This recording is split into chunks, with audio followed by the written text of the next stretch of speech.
Welcome to the Wayne Bennett Podcast, celebrating West Virginia's people, places, and the culture of Southern Appalachia.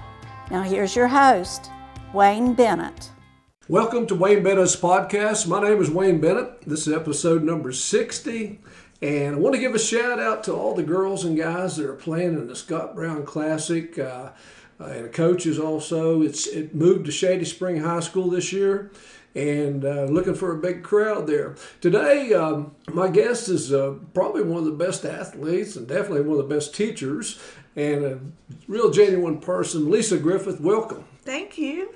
Did you grow up in the Shady area, Shady Spring area? I started out in Oceana, Copperston area. Really? I did, yes. And then we moved up here when I was in 8th grade. Oh, yeah. Okay. Wyoming County girl. Yes, I am. I didn't know that. They probably wish you would have stayed down there and played some basketball. Your dad and mom, were they athletes or did they? My dad did. He did play basketball. My mom, she was not. She's very short, was not athletic. Love her little heart. So now when you were coming along younger, they didn't have girls' sports. And when did you get started? 6th grade, I was on a girls' team. 7th grade, we did not have enough girls to go out. There was only 2 of us. And so my mom went to the boys' coach and said she will be on the boys' basketball team. And he said, well, I don't know. And she said, no, she will be. And so I played on the boys' basketball team at Copperston Elementary in 7th grade. So that's how I got started. So now did Shady Spring Junior High have a girls' team? Yes. When I moved here in 8th grade, I was really nervous because it was a lot bigger up here, the schools and stuff, compared to Wyoming County. And because Copperston was K through 8th grade. Yeah. So we come up here to Shady, it was junior high then, and I was terrified of trying out for the basketball team. But when I come, apparently I had this huge growth spurt because at Copperston I was the smallest one on the team, and I played point guard, and but rarely got off the bench, rarely ever played. And then I come up here, and all the girls was like, oh my goodness, she's huge. We have to give her a nickname. And they started calling me Stretch. I was going to ask you about that. And so from 8th grade on, everybody started calling me Stretch. And I made the team in 8th grade, and we were really good. And then 9th grade and junior high, we went undefeated and won the county championship. Now, you played volleyball too, didn't you? Yes, I did. Now, was Greg Bonnell your coach in junior high? He was. Yeah. Yes, he was. Greg was a good friend of mine. He was a pretty good sized guy, but he was an excellent runner. Yes. He ran well. And I mean, we would go to some of these races, and they would have a heavyweight division, and he would win all the time, and I guess Carol Faust was a volleyball coach. Yes, she convinced me to play volleyball because, to be honest with you, I didn't know anything about volleyball when I moved from Wyoming County to up here. I'd never even heard of it, to be honest. And then volleyball, Faust was like, will you try out with volleyball? And I was like, I don't have a clue about it. And she was like, just come on. So that's how I got started in that. So 8th grade, I played volleyball and then played through my senior year.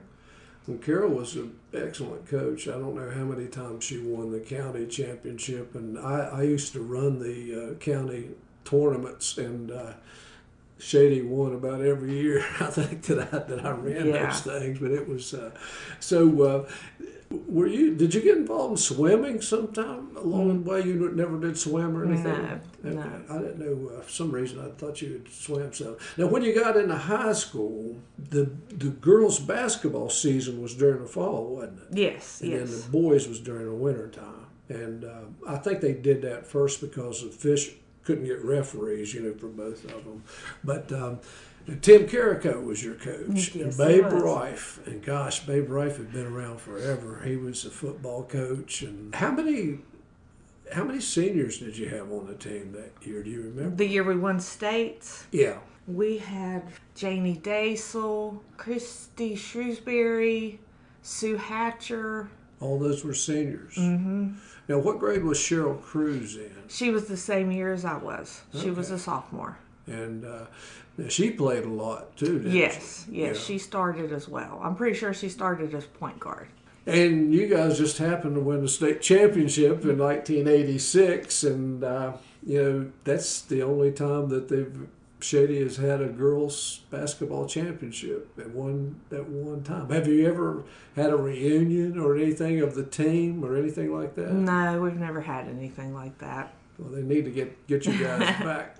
And actually, I was thinking before the interview, they moved the Scott Brown Classic to Shady Spring High School, and it'd be a good time to bring the 1986 team back for a little introduction. And I'll have to call my buddy Bobby and see what we can do about that. But and I'm sure he might be open to that. Do you still have any contact with any of those people that was on that team? I see Janie Daisel from time to time because she is still around. Susan Lilly was on that basketball team. And she comes and teaches at my school. She teaches nutrition to my children. And her sister Angie Lilly was on that team. And I still speak with her because they were my close friends in high school. But to be honest, that's really all that I see from that team. Because I think they've all just moved away or I don't get out much. I just work and go home. Now you, during the time in, I guess, junior high, you started going to some camps and clinics, and that's when you kind of ran into Coach Barksdale. Yes. I went to his camp the first time, but when I was going into 9th grade is the first time I went. Lori Metter, her dad, was the one that suggested that I go, and so I went with her. So that was my first time there, best camp in the whole wide world. And he just happened to be coaching girls for Woodrow during the time you were playing in high school. But 86, you won the state championship. You had a great tournament, man. You were all tournament. I think you set a record for rebounds in the tournament. Has that been broken? Well, when I was down there before COVID, when Woodrow was in it, I looked in the book, the media book that they give out, and I was still in there for the record. You know how they list the records? And I was still in there for the record. So I'm not sure if it got broken the past few years or not, but as of a couple years back, I was still in there. Wow. And so when you guys came back from winning the state championship, Barksdale was actually at the reception, wasn't he? He was. You guys had a little reception, and that's great. And of course, you've heard the interviews with him, and he spoke highly of you. And during that particular sophomore year, you averaged 24 points, 19 rebounds, 9 block shots. That's unbelievable. That's really great. Well, now 87. You lost a few seniors. It was a little bit, maybe the load got a little heavier. I don't know, but I know one particular game against Woodrow, you had 33 points and 28 rebounds, and y'all lost the game. Yes. And it was you ended up getting beat in the region, I guess, that year. We always got beat in the sectionals by Hinton. Sectionals, yeah. Yes, it's by when Hinton was coming along. We just could not get past Hinton. They had a loaded team, and we just could not get past them. Yeah. But you were All-State again that year. They had the Victory Awards dinner in Morgantown, I think. And did you get to go to that? I only went one year. I don't remember which year that I went, but Carico took me down. We drove down one year. And then the senior year, I'm going to ask you about the nickname Stretch, but you had 26 points. You averaged 26 points, 21 rebounds a game, and 12 block shots, triples. But a lot of people didn't realize that you were an excellent foul shooter too. How did you? You got pros that play that can't shoot 88% fouls. How did you practice that every day? My next door neighbor, Bruce Martin, if you remember him. Oh, yeah. Went on to play at Clemson. So, he lived right next door to me, and he and I would practice together all the time. And, I'm talking, summer times from the time the sun came up until, dark, and my mom would be like, come on, Lisa. And so he had these videos about shooting. So we worked on our shooting together, nonstop. It was crazy the things that we did. His dad would take pictures for us of our form. and stuff like that. We were really dedicated. And the people where we lived, like there was a roundabout, like in where we lived. So when we dribbled out there, it would echo back up at the houses. And so those people were not very fond of us. But we practiced it's just repetition and practice. You know, you just have to put in the work and the time. And we did. We shoveled snow and was out there when it was cold. And it worked out for both of you. It did. It did. One of the most exciting games I ever saw, Bruce was in the 9th grade at Shady, and Bobby Boland was coaching Park, and they had the county championship at Beckley Junior High. And that gym was packed. There was people wall to wall standing around. It was the finals. And Bruce made a couple shots there at the end, and Shady beat Park, which was rare at that time. You know, and Shady beat Park that year and won the county championship. But you couldn't get another person in there. I mean, it probably should have had a bigger venue, but we didn't realize it was going to be like that. But Bruce was a terror.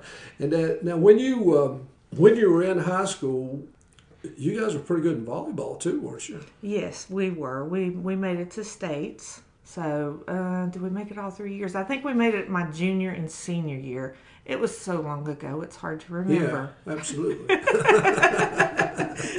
I know we made it my senior year. Pretty sure we made it my junior year. Richard Shoemate was my coach. My 11th and 12th grade year used to be the PE teacher at Crab Orchard. And then we made it to, I want to say like 3rd or 4th place my senior year. So, and I got all tournament and first team All-State in volleyball as well. Yeah, I think he even had a quote one time that said, "We'll go as far as Lisa Griffith goes." And so you had a lot to celebrate. Not during the summertime. You played ball for Scott Brown some, didn't you? I did. I loved him. He coached our AAU basketball team. Yeah. And he started all that, and we traveled around, you know, because he coached our AAU team, and then we'd win states, and then we'd go to the national tournament. And honestly, that's where, like, all the colleges would see me, was the national tournaments, and that's honestly where I started getting all the letters. So I owe a lot to him, and I absolutely loved him. Well, now, was Shelley, his sister, in the same grade you were? Yes, she was. Yeah. Because I knew when she was just a little thing, he was bringing her up to the Y, and you know they would drop the goals down, and she would shoot, and she talking about putting time in. I mean, it was, and Scott put a lot of time in too, and he was a great friend of mine, and we played some softball together, and then he was on the sports staff at the newspaper when I was started out writing some, and. It was he went way too quick. He was way too young. Yes, he was. He was a good guy, and he actually spoke up for our son when he was a senior in high school, and they were picking the All-State team in baseball, and Scott had a lot to do with getting John's name out there, you know, because otherwise it probably wouldn't have got a mention. So we certainly appreciate that. And now y'all play. They actually had a national tournament down around Elkview one time. I think when they brought in the teams from New England, and I think it was around Herbert Hoover or somewhere down in that direction.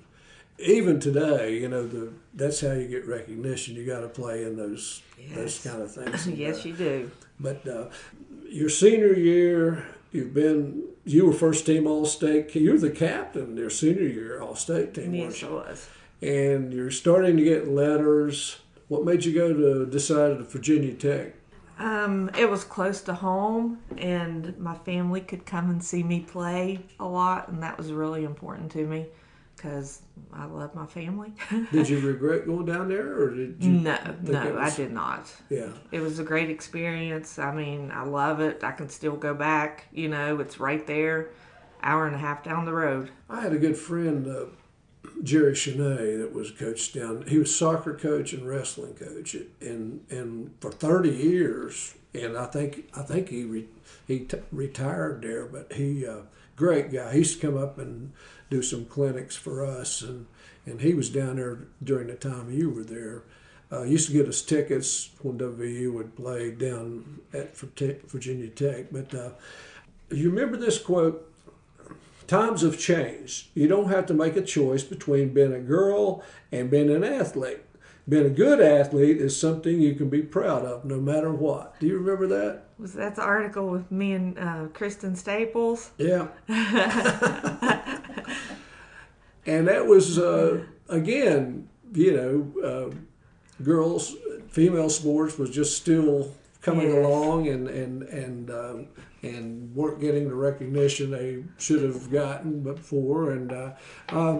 But yeah, and we'll talk about Kristen in a few minutes. But so the coach at Tech was Carol Alfano. Yes. And she was there quite a while, but she hadn't really had too many winning seasons. And then when did you graduate? 92? 93. 93. So when you were there, it started turning the corner, didn't it? I know one year you guys were like 16-18, but that one year you were like 20-8. Yeah. And so all of a sudden, of course, this was kind of getting close to the end of her career there, but it's some of the best teams that she had. Was it something she was doing different, or?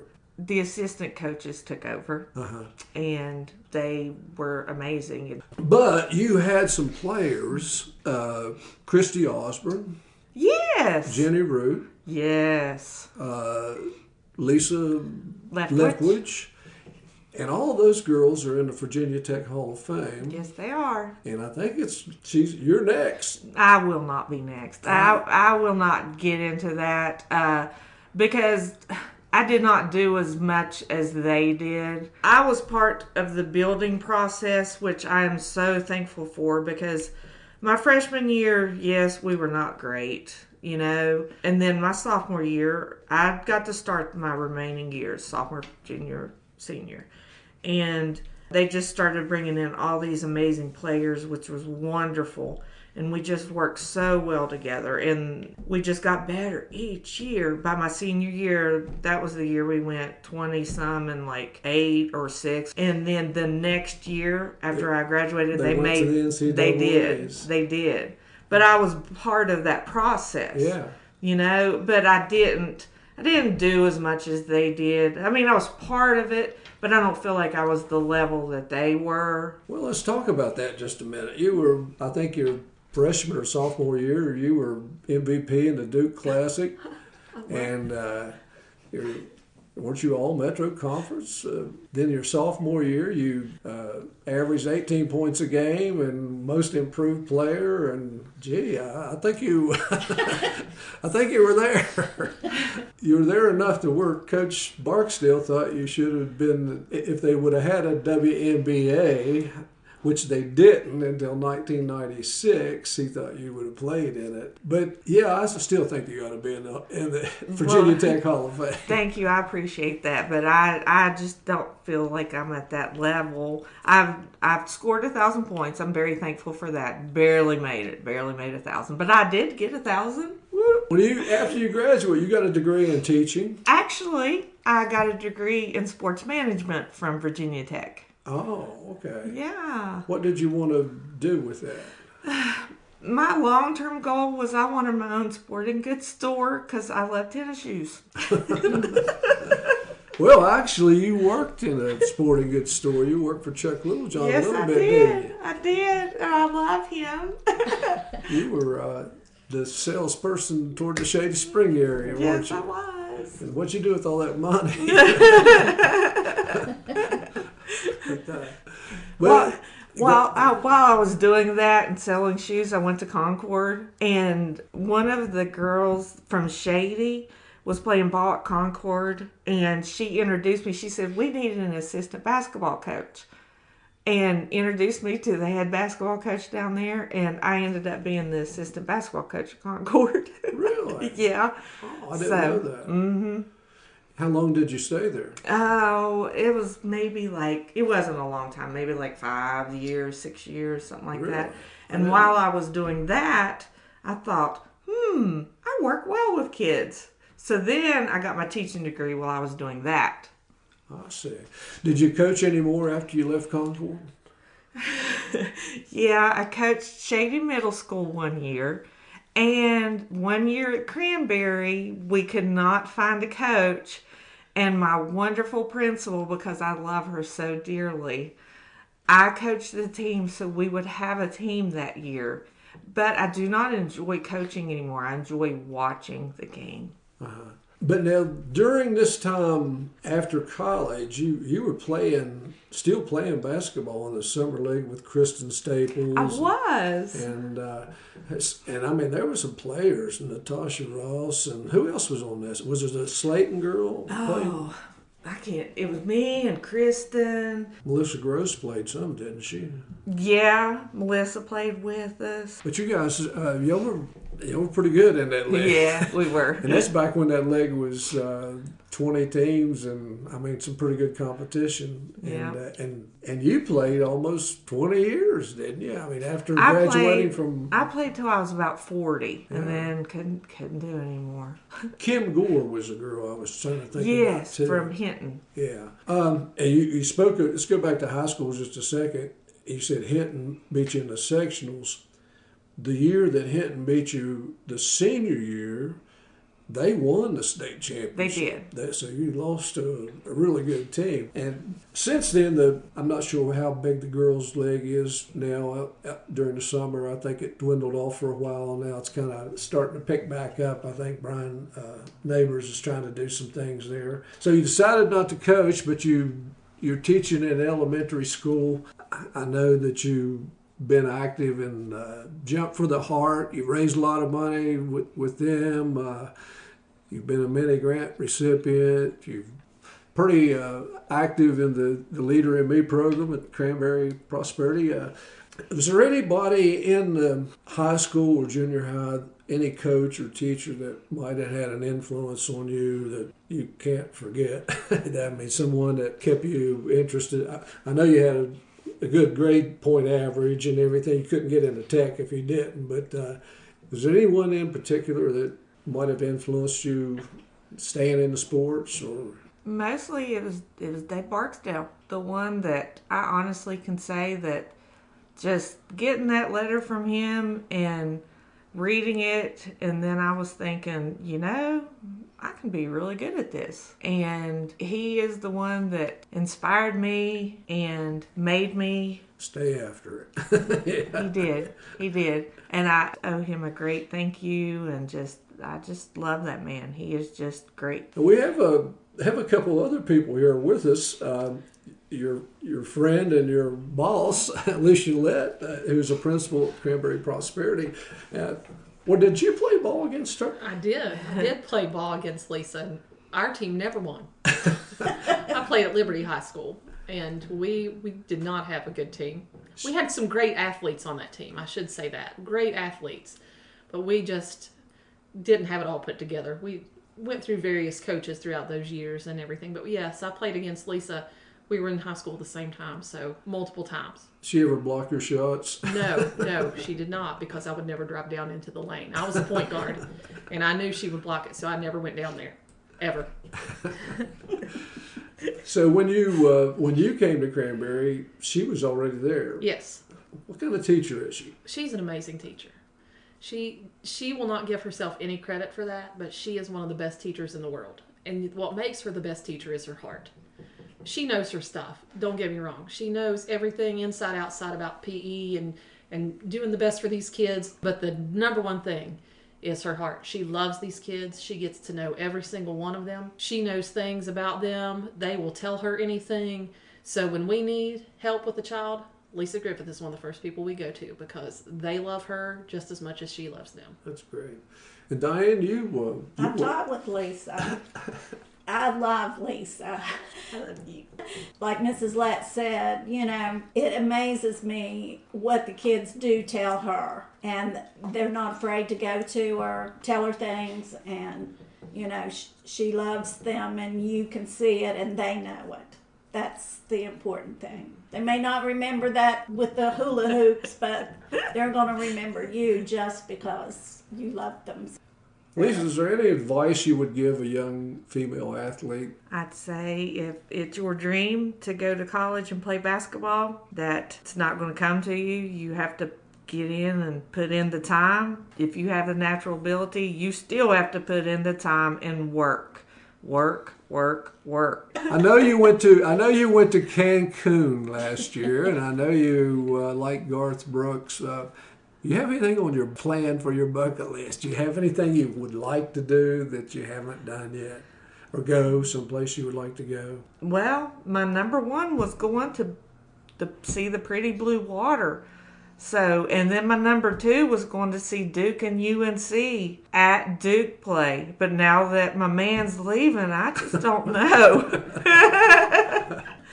Well, they're playing tonight, aren't they? Yes. That's. I'm not sure about Coach K. You never know. He maybe end up coaching somewhere else before it's all over. Today's a crazy world. But Lisa, we appreciate you coming and talking to us. And thank you. We will work on that Virginia Tech Hall of Fame and Volley Bowling and Scott Brown Classic for us. But anyone else out there that would like to be on our show, just contact me at awbennett50@gmail.com and we'll get you on here. And until next time, this is Wayne Bennett saying, if you ain't dead yet, you ain't done yet. Until then, God bless you.